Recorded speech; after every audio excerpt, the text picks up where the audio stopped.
नमस्ते प्यारे बच्चों। तो हम लोग शुरू कर रहे हैं सेशन 2021-22 के लिए तैयारी। ठीक है, तो पैरेलल में 3-4 सीरीज चल रही है बच्चों।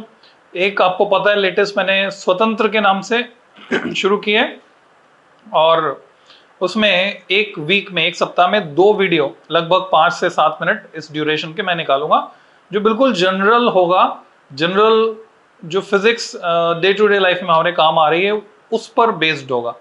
दूसरा, जिन बच्चों को 9 सितंबर को फिजिक्स का पेपर देना है अभी 2021 के लिए, उनके लिए चलेगा। अभी ऑलरेडी मेरे चैनल पे 4 सैंपल पेपर हैं, अदर देन सीबीएसई ने जो इशू किया था एक सैंपल पेपर, उसके अलावा, यानी वो तो है ही सही, उसके अलावा 4 सैंपल पेपर और वहां मौजूद हैं और 6 सैंपल पेपर मैं और अपलोड करने वाला हूं। तो कोई भी बच्चा जो 2021 का एग्जाम दे रहा है, वो अगर ये कुल मिलाकर 10 सैंपल पेपर हो गए प्लस सीबीएसई का 11 हो गए, अगर ये कर लेता है अच्छे से, इससे बाहर एक भी क्वेश्चन उसको मिलने वाला नहीं है। तो ये क्लियर होना चाहिए आपको। और तीसरा, 2021-22 के बच्चों के लिए, अच्छा 11th वाला चल रहा है पैरेलल में ना, 11th वाला जो एनसीईआरटी रीड अलोंग था वो चल रहा है पैरेलल में। और 21-22 के बच्चों के लिए ये प्लेलिस्ट मैं नई स्टार्ट कर रहा हूँ 21-22 के लिए, क्योंकि टर्म 1 टर्म 2 हो गया है जैसा आपको पता है। तो अब जरूरत इस बात की है, जब टर्म 1 टर्म 2 हो गया है तो टर्म 1 में तो खाली ऑब्जेक्टिव आने वाला है, तो खाली ऑब्जेक्टिव आने वाला है तो हम उसी के हिसाब से तैयारी करेंगे। अगर मैं आपको वापस से दिखाऊं, मल्टीपल चॉइस क्वेश्चंस ये मैं प्रिपेयर करवाने वाला हूं आपको। New pattern term 1 chapter wise चलेंगे हम। ठीक है, तो सेशन 2021 एंड ऑनवर्ड सबके लिए ये वैलिड है। और ये किसने प्रिपेयर किए? मैंने नहीं किए, मैं तो खाली डिस्कशन कर रहा हूं बच्चों। क्रेडिट गोज टू केंद्रीय विद्यालय संगठन, वहां के जो टीचर्स हैं, एक्सपीरियंस टीचर, उन्होंने तैयार किए हैं। एमसीक्यू हम स्टार्ट कर रहे हैं बच्चों, इलेक्ट्रिक चार्ज एंड फील्ड्स। ठीक है, अब अगर आपने गौर किया हो सिलेबस पर, आपका जो सिलेबस है, सिलेबस का वीडियो मैं ऑलरेडी डाल चुका हूं, तो सिलेबस में इस तरह से होता है categorization: application based, knowledge type, या फिर अंडरस्टैंडिंग टाइप, इस तरह से कैटेगराइजेशन होता है। तो उसी कैटेगरी के हिसाब से यहाँ पर ये क्वेश्चंस बनाए गए हैं, जैसा आप देख रहे हो। ये जो पहला सवाल है ये कैसा है? एमसीक्यू है, एप्लीकेशन बेस्ड। तो आपको ये समझ में भी आ जाएगा साथ साथ, क्योंकि टैग लगा रहेगा कि एप्लीकेशन बेस्ड का उसका मतलब क्या है, ये क्लियरिटी के साथ यहाँ समझ में आएगा। सो दिख रहे हैं हमें न्यूमेरिकल क्वेश्चन है, 2 charges, 3 into 10⁻⁵ coulomb and 5 into 10⁴ coulomb. ये 2 चार्जेस है। ये बहुत छोटा है, बहुत बड़ा दिख रहा है हमको, तो हो सकता है कुछ डेटा में गड़बड़, वो सब यहाँ पर क्लियर हो जाएगा ना जब हम कैलकुलेशन करेंगे। तो कुछ अगर गलतियां भी रह गई हैं उनसे, जिन्होंने क्वेश्चन बनाया उनसे, तो सब यहाँ पर क्लियर हो जाएगा। क्योंकि मैंने अभी मैंने अटेम्प्ट ही नहीं किया है, मैंने तो बस सीधे इसमें स्लाइड बनाकर डाल दिया। स्लाइड जरूर मैंने बनाई है, पीडीएफ है मेरे पास available. Are placed at a distance 10 centimeter from each other, और आपसे पूछा गया find the value of electrostatic force acting between them। अच्छा, क्रेडिट जाता है रमन सर है पंजाब से, उन्होंने अवेलेबल कराया सारा मटेरियल, मैं खाली डिस्कस कर रहा हूं, तो उतना क्रेडिट मेरा है कि मैं डिस्कशन इस पे कर रहा हूं। तो सीधा सीधा फॉर्मूला जो बच्चे अभी तक पढ़ चुके हैं उन्होंने सीखा है। क्या फॉर्मूला हम लगाते हैं इलेक्ट्रोस्टैटिक फोर्स के लिए? The applicable formula is force F equal to dielectric constant से कंफ्यूज मत होना बच्चों, ये है इलेक्ट्रोस्टैटिक कांस्टेंट जिसको हम स्मॉल के से दिखाते हैं, डाइलेक्ट्रिक कांस्टेंट को हम कैपिटल के से दिखाते हैं, तो दोनों में अंतर है। एनसीईआरटी में जो डिफॉल्ट नोटेशन है वो ये है। तो स्मॉल के टाइम्स Q1 पहला चार्ज, Q2 दूसरा charge, upon square of the distance. तो हमारे पास चार्जेस यहां दिख रहे हैं, कितने कितने हैं? के की वैल्यू आप जानते हैं, वेल नोन, 9 into 10⁹। तो जरूरी नहीं आप यहाँ बोर्ड पर देखें, आप अपनी कॉपी में कैलकुलेट कर सकते हैं, और कैलकुलेट करके 4 ऑप्शन यहाँ पर है, इसी तरह से आपको मिलने वाले हैं एग्जाम में। अब कैलकुलेशन का तरीका मेरा क्या रहेगा वो मैं आपको बता रहा हूँ। 3 को मैं यहाँ पे लिख रहा हूँ, 5 को भी साथ में लिख रहा हूँ, और 10 की पावर जो है सबको एक साथ कर देता हूँ, +4 है -5 है, तो मैं लिख देता हूँ 10 की पावर -1। ठीक है, +4 -5, तो एक Q1 Q2 हो गया। और R स्क्वायर के लिए हम क्या करेंगे? डिस्टेंस 10 सेंटीमीटर है, 10 सेंटीमीटर को मीटर में बदलते हैं, 0.1 हो गया बच्चों, 0.1 का स्क्वायर करेंगे, 0.1 यानी 10 की पावर -1 और उसका स्क्वायर क्या तो -2 नीचे आ गया। सो व्हाट वी गेट, हम देख रहे हैं -1 से एक पावर कट गई यहाँ पर और एक पावर बचेगी माइनस की जो ऊपर जाकर +1 हो जाएगी यहाँ पर। बाकी 3 5 जो 15 है और 15 9 जो आप जानते हैं, नहीं जानते हैं तो 15 10 जो तो सभी जानते हैं 150, उसमें से 15 कम कर लीजिए, 150 में से 15 कम कर लेंगे, 10 कम करेंगे तो 140 और 5 और कम करें 135 या 135। तो 135 यहाँ पर मेरे पास ये डेटा आ रहा है, साथ में 10 की पावर 10 आ रहा है। ठीक है बच्चों, अब साइंटिफिक नोटेशन में अगर मैं लिखता हूं उसको, तो साइंटिफिक नोटेशन में, अच्छा 135 में तो ये एक डेटा यहाँ पर है, एक डेटा यहाँ पर है, और मुझे दिख रहा है दोनों ही साइंटिफिक नोटेशन में नहीं है, नहीं एक के बाद पॉइंट लगाकर नहीं है, तो अवेलेबल ऑप्शन में से बेस्ट ऑप्शन हमें चुनना है। तो अब देख लीजिए ए को आंसर बनाएंगे या डी को आंसर बनाएंगे, तो सही जवाब सामने आपके, क्योंकि ये पॉइंट यहां पर लगा हुआ है तो एक पावर उधर गई। सो correct answer is a, option A is correct answer. तो ये इसको हमने किस कैटेगरी में डाला बच्चों, इसको डाला हमने application, this is application based. किसकी application, application of this formula, ऐसे आपको समझते हुए चलना है चीजों को। तो चलें नेक्स्ट क्वेश्चन पे, साथ में चलना है बच्चों। इंटरएक्टिवली आपको, यानी है तो ये रिकॉर्डिंग, ऑब्वियसली रिकॉर्डिंग है, पर हम इसको इंटरएक्टिव बना सकते हैं अगर आप ऐसा माने जैसे आप क्लास में बैठे हैं। मैं भी ये मान रहा हूं आप मेरे सामने क्लास में बैठे हैं और मैं आपको पढ़ा रहा हूं, है ना, मैं भी पढ़ाने का आनंद ले रहा हूं, आप पढ़ने का आनंद लीजिए। सो नेक्स्ट क्वेश्चन बच्चों, मुश्किल कुछ नहीं है, सब कुछ आसान आसान हमारे पास है। What is the SI unit of electric flux? तो जिन्होंने पढ़ लिया इलेक्ट्रिक फ्लक्स तो इसकी पिक्चर माइंड में क्लियर कीजिए। अच्छा, नहीं भी पढ़ा है तो भी आप इसको समझने की कोशिश कीजिए, आपको समझ में आएगा, जिस तरह से मैं बता रहा हूं उस तरह से समझने की कोशिश कीजिए। तो इलेक्ट्रिक फ्लक्स एक्चुअल में है क्या? तो फ्लक्स जो टर्म है इसको हम इलेक्ट्रिक से लिंक कर सकते हैं, इसको हम मैग्नेटिक से लिंक कर सकते हैं, इसको हम लाइट यानी ल्यूमिनस फ्लक्स से लिंक कर सकते हैं, और सबसे आसानी से जो समझ सकते हैं वो समझते हैं ल्यूमिनस फ्लक्स के बेसिस पे। जस्ट इमेजिन, अंधेरी रात में आप कहीं जा रहे हैं और दूर कहीं पर एक बल्ब जल रहा है या दिया जल रहा है, दूर कहीं खेत में किसी झोंपड़ी में, उससे जो रोशनी निकलती हुई आप देखेंगे तो लाइट की रेज, किरणें आपको आती हुई दिखेंगी, और इससे बनता है ल्यूमिनस फ्लक्स यानी लाइट का फ्लक्स। अब वो कितना होगा? जितनी रेज गिवन एरिया के, गिवन एरिया, गौर करना शब्दों, गिवन एरिया के परपेंडिकुलर जा रही होंगी, उन रेज के प्रोपोर्शनल होगा luminous flux, not equal, proportional. इसी तरह से बच्चों चार्ज से इलेक्ट्रिक फील्ड लाइंस निकलती हैं, मैग्नेट के नॉर्थ पोल से मैग्नेटिक फील्ड लाइंस निकलती हैं, साउथ में एंटर करती हैं, नेगेटिव चार्ज में इलेक्ट्रिक फील्ड लाइंस एंटर करती है, पॉजिटिव से बाहर निकलती हैं। अब किसी गिवन एरिया से फ्लक्स आपको निकालना है तो सिंपल सा मेथड है जो मैंने अभी आपको बताया, नंबर ऑफ फील्ड लाइंस जो कि परपेंडिकुलर जा रही हैं उसके प्रोपोर्शनल होता है फ्लक्स। और मैथमेटिकली देखें तो इसका फॉर्मूला हम जानते हैं, फाई से हम इसको दिखाते हैं। अगर इलेक्ट्रिक फ्लक्स है तो सबस्क्रिप्ट ई लगा देते हैं नीचे, फॉर इलेक्ट्रिक ये लग गया नीचे ई, और ये होता है बच्चों इलेक्ट्रिक फील्ड का स्केलर प्रोडक्ट वेक्टर एरिया के साथ, तो ई डॉट ए।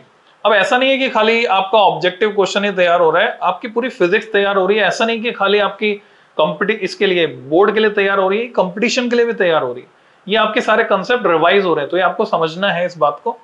तो अब यहां से यूनिट अगर मैं निकालता हूं इसकी, तो इलेक्ट्रिक फील्ड को हम F/Q से नाप सकते हैं, ये होता है F/Q, तो न्यूटन पर कूलम, F को नापा न्यूटन में, चार्ज को नापा कूलम में, तो न्यूटन पर कूलम वहां से आ गया। फिर आप एरिया को नापेंगे मीटर स्क्वायर में, तो मीटर स्क्वायर ये आ गया, तो न्यूटन मीटर स्क्वायर पर कूलम हो गया। तो आपको आंसर दिख रहा है यहाँ पे, करेक्ट आंसर इज ए। तो देखा आपने एक्सरसाइज कितनी इंटरेस्टिंग है, आसान है। तो और आगे चलते हैं बच्चों, आगे और क्वेश्चंस मैं लेता हूं। Now the next question number 3, what is the value of minimum force? गौर कीजिए, एक होता है मिनिमम, एक होता है maximum. Minimum force acting between two charges, जो कि दो चार्जेस के बीच काम करेगा, समझते हुए चलना है हमको, placed at 1 metre apart from each other. अच्छा, कुछ बच्चे बोले हैं सर हम तो इंग्लिश में समझ सकते हैं, हिंदी हमारे समझ में नहीं आती। कोई बात नहीं, मैं कोशिश कर रहा हूं धीरे धीरे हर लेक्चर में मैं साथ में कैप्शंस यानी सब टाइटल्स इंट्रोड्यूस करूंगा जो इंग्लिश में होंगे। जहां भी इंग्लिश में ना बोलकर मैं हिंदी में बोल रहा हूं तो आपको वहां पे सब टाइटल देखकर समझ में आ जाएगा। जो इंग्लिश वाले हैं उनको भी समझ में आ जाएगा, तो परेशान होने की जरूरत नहीं है। हाँ, थोड़ा टाइम जरूर लगेगा, धीरे धीरे मैं सब टाइटल इंट्रोड्यूस करूंगा।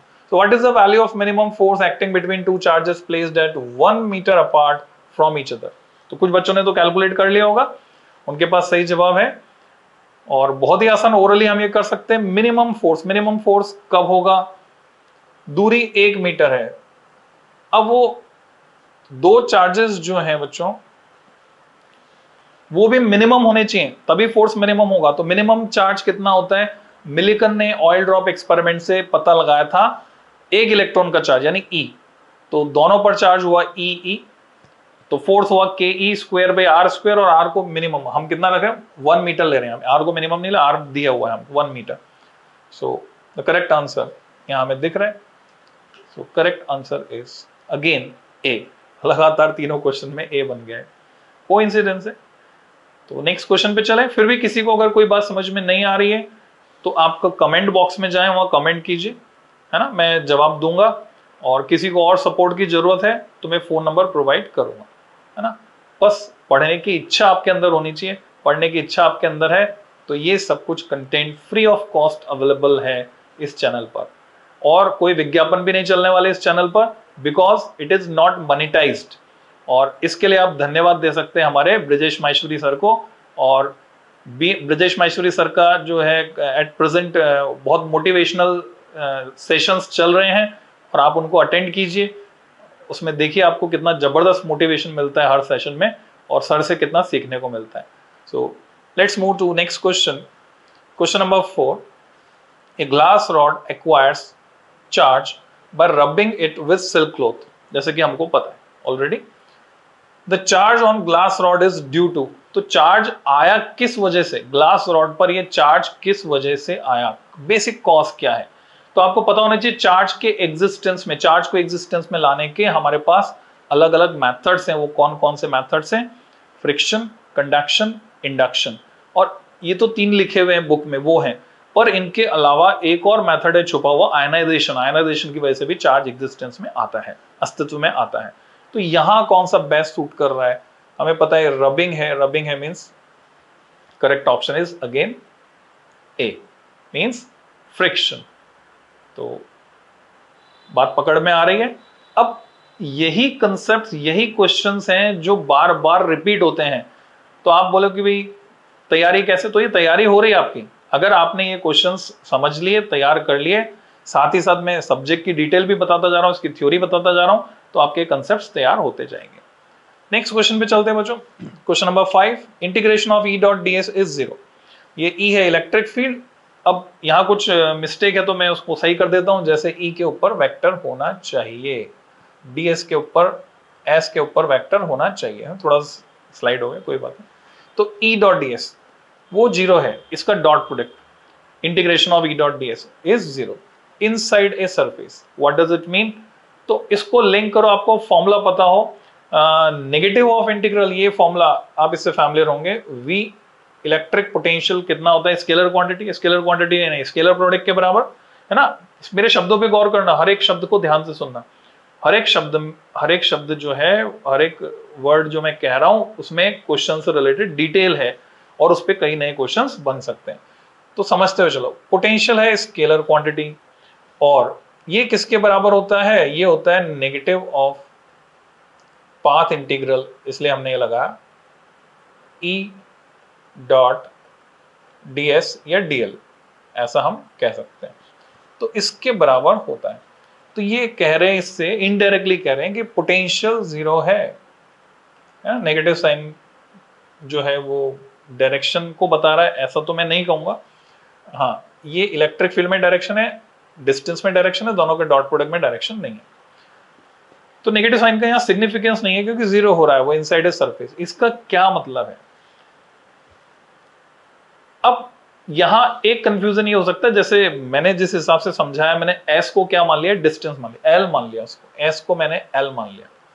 अब s को जो है एरिया भी मान सकते हैं, s ए की जगह भी आता है, एरिया की जगह भी आता है बच्चों, स्मॉल ए या कैपिटल ए से मैं उसको दिखा रहा हूं, और एस जो है एल की जगह भी आ सकता है। तो अब यहां उसका सही मीनिंग क्या है, ये ऑप्शन से हमें पता चलेगा कि एरिया की बात करें, अगर एरिया की बात करें तो ये फ्लक्स हो गया, और अगर डिस्टेंस की बात कर रहे तो पोटेंशियल हो गया। तो there is no net charge present inside the surface. ऐसे जो ऑप्शन, जैसे ये ऑप्शन आया हमें पता चल गया ये एस जो है ये डिस्टेंस नहीं है, ये एरिया है, यानी ए की जगह एस इस्तेमाल किया है। तो ये जब एरिया है तो ये वी नहीं है, ये हो गया फ्लक्स, और फ्लक्स जीरो होने का मतलब ये है, इसको मैं क्लियर कर देता हूं, फ्लक्स जीरो होने का मतलब ये है बच्चों, जितनी लाइंस बाहर जा रही हैं उतनी लाइंस अंदर आ रही, नेट फ्लक्स इज जीरो, क्योंकि फाई नेट जो होता है phi outgoing minus phi incoming, ये फॉर्मूला है, phi outgoing minus phi incoming, ये होता है नेट फ्लक्स। तो नेट फ्लक्स जीरो, इसका मतलब उस सरफेस के अंदर जितना पॉजिटिव है उतना ही नेगेटिव चार्ज है, तो मैं कहूंगा नेट चार्ज जीरो है।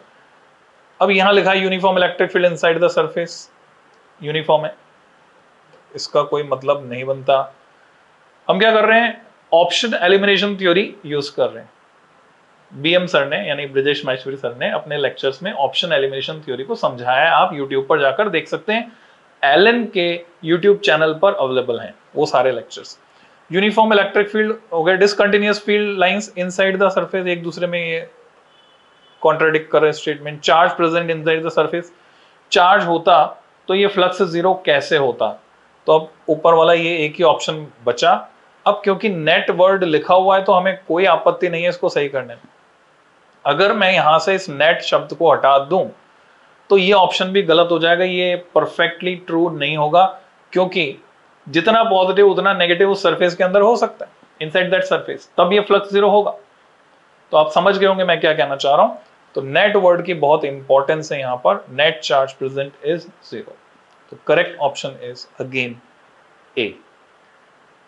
नेक्स्ट क्वेश्चन पे चलते बच्चों, समझ में आ गया होगा आपके मैंने क्या समझाने की कोशिश की यहां पर आपको। ग्राफ बेस्ड क्वेश्चन है, और आप ये मान के चलिए आपके पूरे पेपर में कम से कम 4 से 5 सवाल ग्राफ पर बेस्ड होंगे। सो क्या क्वेश्चन कह रहा है, for a point charge the graph between electric field versus distance, this is the important data. Electric field और डिस्टेंस के बीच ग्राफ खींचा गया है, ये कैसा होगा, तो आपको रिलेशन पता होना चाहिए, रिलेशन आपके टिप पे होना चाहिए, ई और आर में क्या रिलेशन है। So you know very well, E proportional 1/r²। तो इलेक्ट्रिक फील्ड क्या होता है, इनवर्सली प्रोपोर्शनल टू r²। तो उसका ग्राफ कैसा होगा, क्या ये होगा, ये तो प्रोपोर्शनल का है।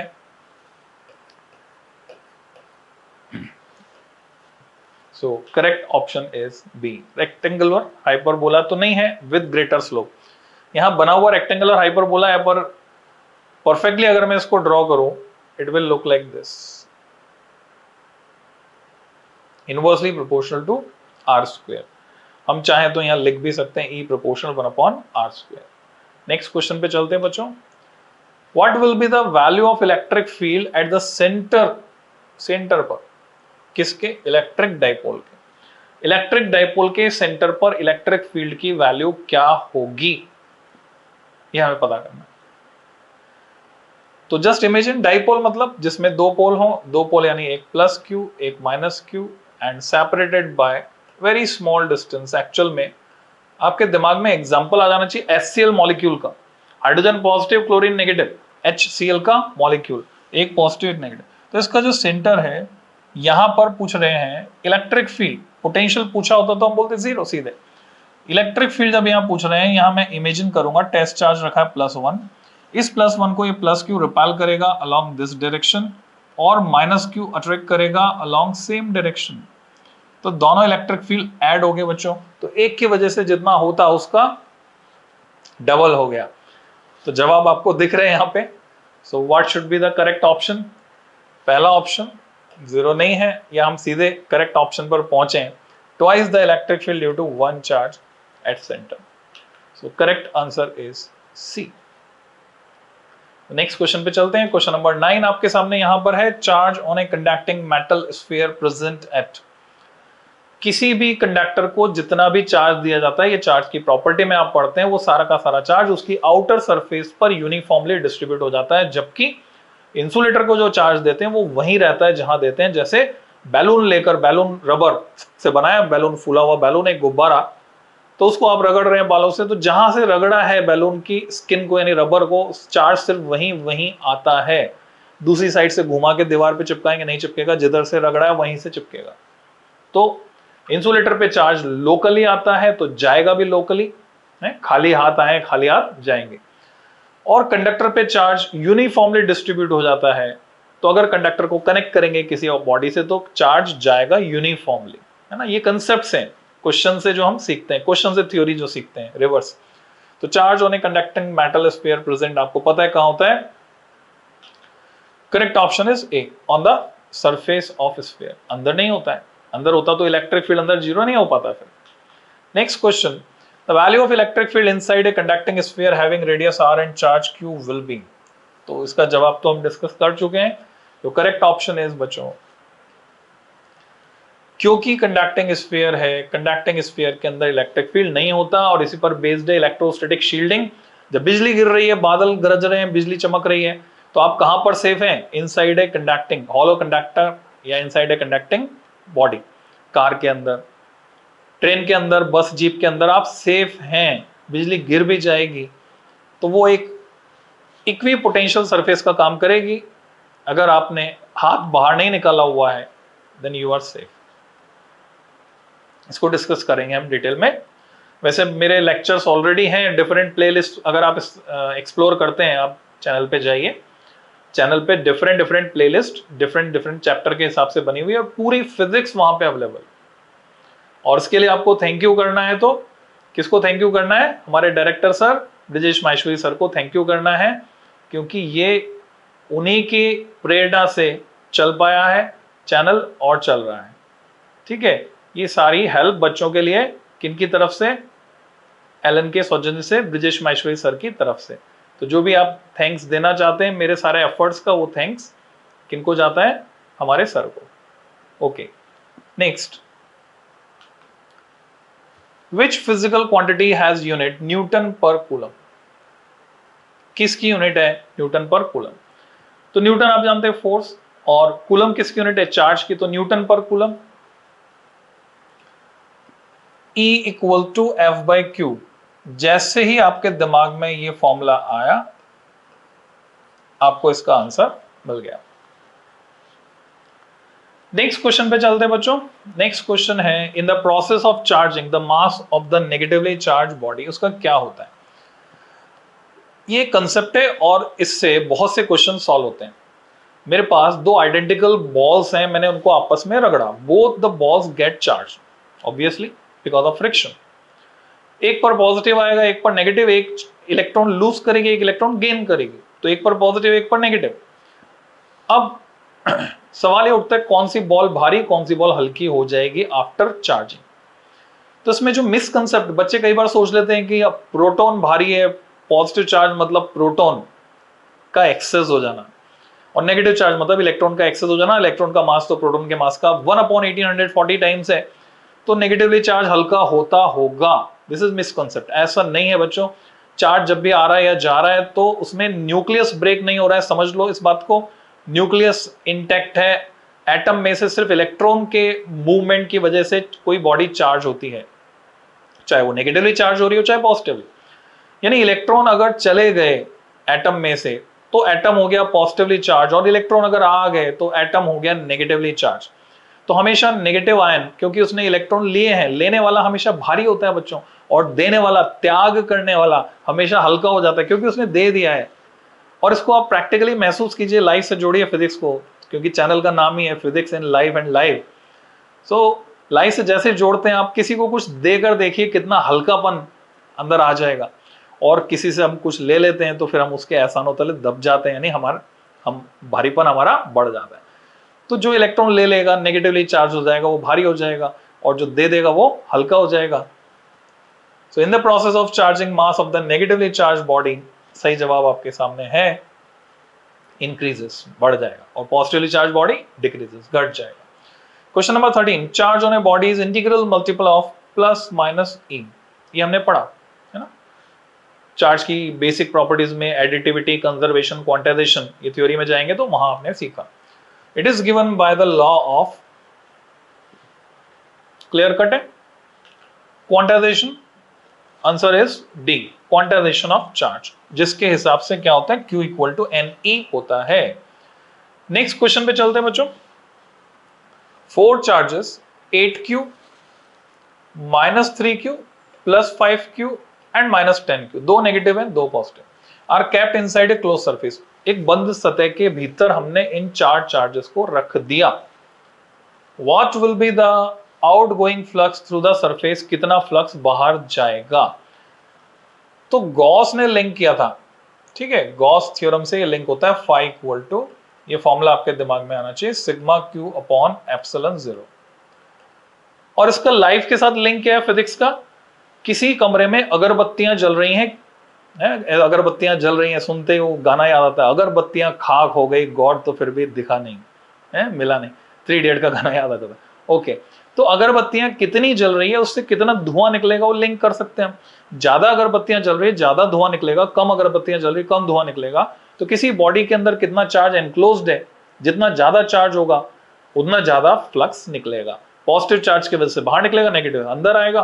तो यहाँ पे नेट चार्ज हम देख रहे हैं कितना है, 8 और 5, 8 में 5 जोड़ दिया, 8 + 5, मेरी मैथ्स कमजोर है, आप जोड़ लीजिए।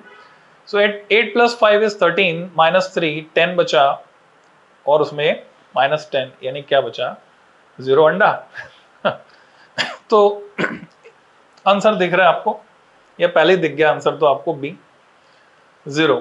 और यूनिट यहां से समझने की है ना, यूनिट के साथ तैयारी करें सारी। ऐसा नहीं कि ऑब्जेक्टिव है यूनिट उसमें दे दिए तो उसको बोले नहीं पढ़े नहीं, उसको बोलिए पढ़िए। यूनिट वोल्ट मीटर, किसकी यूनिट है, फ्लक्स की। फ्लक्स की यूनिट वोल्ट इंटू मीटर भी होती है, और अभी प्रीवियस क्वेश्चन में हमने देखा था न्यूटन मीटर स्क्वायर पर कूलम भी होती है। वोल्ट इंटू मीटर कहां से आई, ये बच्चों यहां से आई कि जो इलेक्ट्रिक फील्ड है उसको मैं नाप सकता हूं E इक्वल टू, किसमें नाप सकता हूं, V/D, वोल्ट पर मीटर में। अब volt per metre electric field को मल्टीप्लाई करूंगा एरिया से, मीटर स्क्वायर से, volt per metre into metre square बनेगी volt into metre. Next question पे चलते हैं बच्चों 15, which quantity is a vector quantity among the following, इनमें से कौन सी वेक्टर है। तो फ्लक्स हमने देखा, डॉट प्रोडक्ट है, स्केलर प्रोडक्ट, तो ये तो स्केलर है, वेक्टर हो नहीं सकती। इलेक्ट्रिक चार्ज, चार्ज स्केलर है बच्चों, ये चार्ज की एक प्रॉपर्टी है, charge is scalar. Field is vector, potential again scalar, so correct option is C। Next question पे चलते हैं 16, कुछ charge Q is kept in a sphere of 5 centimeter first, then it is kept in a cube of side 5 centimeter। पहले sphere में रखा था और फिर किस में रख दिया, क्यूब में रख दिया। तो ये कंसेप्ट दिया हुआ है, गॉस लॉ जहां पढ़ाया गया आपको वहां 6 पॉइंट दिए हुए एनसीईआरटी में, जहां गॉस लॉ दिया है कि शेप पर डिपेंड नहीं करता। और गॉस लॉ के एक्सप्रेशन से आप देख लो, sigma Q upon epsilon 0, sigma Q charge inside, तो सारा का सारा चार्ज अंदर ही तो है, अंदर ही तो रखा है। तो फ्लक्स विल बी, क्या रहेगा सही answer, same in both case. Next question पे चलते हैं बच्चों, question number 17, electric field intensity due to a short dipole. आपके सिलेबस में सिर्फ और सिर्फ शॉर्ट डाइपोल हैं, मैग्नेटिक डाइपोल भी शॉर्ट मैग्नेटिक डाइपोल है, और इलेक्ट्रिक डाइपोल भी शॉर्ट डाइपोल है। अब इसका कंसेप्ट एनसीईआरटी में ढूंढेंगे तो पॉइंट डाइपोल के नाम से दिया हुआ है, रिमेन्स डायरेक्टली प्रोपोर्शनल टू, तो एक्सियल पोजीशन पे ले लो या इक्वेटोरियल पोजीशन पे ले लो, यहां पे मेंशन नहीं है ना, मेंशन नहीं है इलेक्ट्रिक फील्ड का, पर दोनों केस में ये inversely proportional to R cube होता है। अगर आपको फॉर्मूला याद है, KP upon R cube, 2 KP upon R cube axis के लिए, और minus KP upon R cube equatorial position के लिए, यानी नॉन एक्सिस के लिए, या बोले परपेंडिकुलर बाइसेक्टर के लिए। So here it is, correct option is D, r⁻⁻3। तो आपको समझ में आ रहा होगा। नेक्स्ट क्वेश्चन पे चलते हैं बच्चों, क्वेश्चन नंबर 18। कुछ बच्चों के दिमाग में आ रहा हो कितने हैं क्वेश्चन, खत्म होने वाले हैं, जस्ट हम पहुंच रहे हैं एंड पर। छोटे छोटे वीडियो बनाएंगे, थोड़ी थोड़ी देर पढ़ाई करेंगे, और इस तरह से पढ़ेंगे पूरा समझ में आए, चीजें समझ में आए, और हमें यहाँ पर स्टोर करना है, उसको स्टोर रहे, इस तरह से समझेंगे। On charging a neutral balloon, है ना, बैलून अब दिखना चाहिए आपको, न्यूट्रल बैलून था उसको चार्ज कर दिया, चार्ज करने पर उसके साइज पर क्या फर्क पड़ेगा? आप बोलोगे हमने प्रैक्टिकली करके देखा, कुछ लग नहीं रहा फर्क पड़ रहा है कि बढ़ रहा है कि छोटा हो रहा है। वो चेंज इतना छोटा कम है, नेग्लिजिबल है, यू कांट फील इट। पर अगर आप सेंसिटिव इंस्ट्रूमेंट से इसको नाप कर देखो तो आपको पता चलेगा प्रैक्टिकली भी, और थ्योरेटिकली हम जवाब दे सकते हैं। चार्ज किया आपने सभी तरफ, लाइक चार्जेस आए, like charges repel each other. Soap bubble के साथ हम इसको फील भी कर सकते हैं, महसूस भी कर सकते हैं। चार्ज सोप बबल से रिलेटेड क्वेश्चन बनता है तो क्या होना है? Like charges repel each other, so correct option is increases, फैलेगा फैलेगा। 19 electric field lines contract length wise, लंबाई के अनुदिश जाने पर लेंथ के लॉन्ग जाएंगे तो कॉन्ट्रैक्शन सिकुड़ती हैं, इट शोज। बच्चों ये क्वेश्चन आया हुआ है बोर्ड में, आपको आना चाहिए, इसका आइडिया होना चाहिए। सिकुड़ना मतलब पास खींचना, पास खींचना मतलब अट्रैक्शन। तो ये किसको एक्सप्लेन कर रहा है? अट्रैक्शन बिटवीन अपोजिट चार्जेस को एक्सप्लेन कर रहा है। जबकि अगर वो दूर जा रही हैं तो ये एक्सप्लेन करेगा रिपल्शन बिटवीन लाइक चार्जेस को। तो दो क्वेश्चन हमारे तैयार हो जाते हैं। तो आंसर इज बी। सो अभी इस डिस्कशन को हम यहीं एंड करते हैं। डिफरेंट कैटेगरी के क्वेश्चंस आप देखेंगे, नेशनल एजुकेशन पॉलिसी एनईपी 2020 लगने के बाद ये सारे चेंजेस आ रहे हैं, पैटर्न आपके लिए इजी हो रहा है। तो आपको कोशिश करनी है अच्छे से अच्छे मार्क्स आप लेकर आए, स्कूल वाले भी आपको प्रिपेयर करेंगे इसके लिए। सो कंप्लीशन टाइप क्वेश्चन बोल दें या फिर इन द ब्लैंक्स, ये हम लेंगे नेक्स्ट वीडियो में। मेरी कोशिश ये रहेगी कि हर वीडियो जब भी मैं अपलोड करूं तो वो 8:30 बजे सुबह अपलोड करूं, ये मेरी कोशिश रहेगी। डेली हो पाएगा नहीं हो पाएगा वो मैं कमिट नहीं करता अभी, क्योंकि और बहुत से काम रहते हैं। तो डेली भले नहीं हो पाए, 8:30 बजे आप देखेंगे, आपको एक वीडियो कोई ना कोई मिल जाएगा। सो बच्चों, happy learning till next video, फिर मिलते हैं जल्दी, बाय।